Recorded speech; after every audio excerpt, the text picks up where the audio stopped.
Back again, Journal Journey. Writing prompt number 80. Before we get started, if you haven't, please check out Flintlocked. It is the comic book about pirates that I co-wrote and co-created. It is available on Amazon in the link below. You can buy it in Kindle form or paperback. It'll look just like this. Would really appreciate it if you check it out.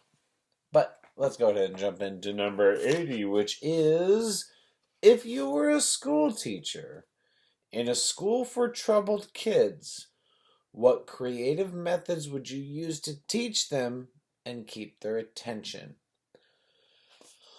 What the?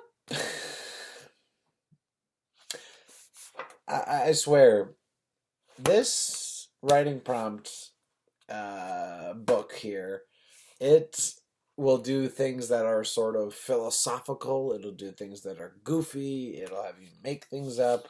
But, I mean, I have to pretend that I'm a teacher, and not just any teacher, but a teacher in a school for troubled kids, and I have to find creative methods to use to teach them and keep their attention.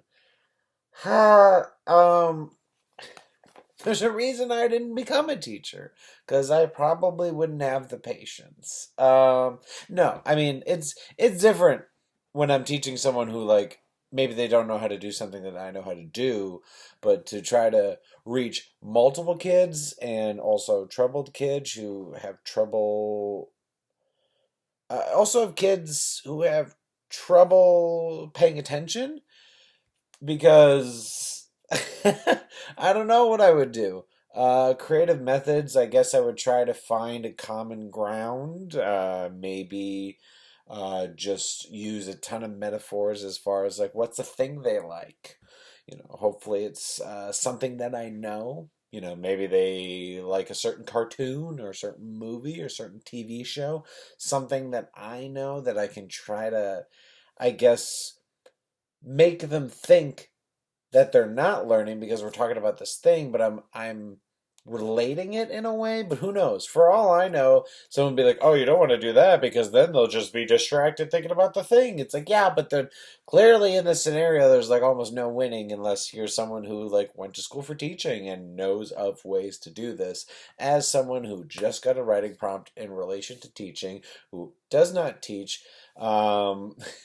it is the best that I can come up with, because I think that's what a lot of people do when they're trying to learn things in general, is like find something that the person knows and then relate it in a different way so that, you can get them to understand it. Because if you're just saying, like, for example, if you're just trying to say, like, yeah, 2 + 2 is 4, and for some reason there's someone that can't keep their attention and that's boring to them, it's like, well, so you see how we got, and just use Marvel as an example because I'm wearing a shirt, and you see you got Captain America and you got Iron Man. How many of them are there? There's two. All right.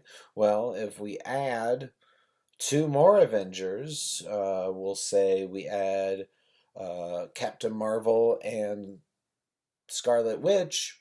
How many Avengers are there? Oh, there's four. Oh, look at that. There's four. Um, like, which is such a rudimentary example.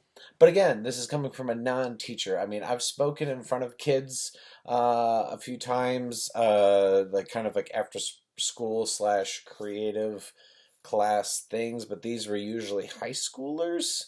A little bit easier to talk to high schoolers, and not that I know that these troubled kids in this premise are high school or not, but it was a little bit easier in those scenarios because at the time I was either just in college or just out of high school, so I was pretty close to their age, or something that I could understand what they're going through, and I probably seemed a little bit different compared to someone who was maybe their teacher who was in their 40s or 50s, to where it's like, this person's just doesn't get it.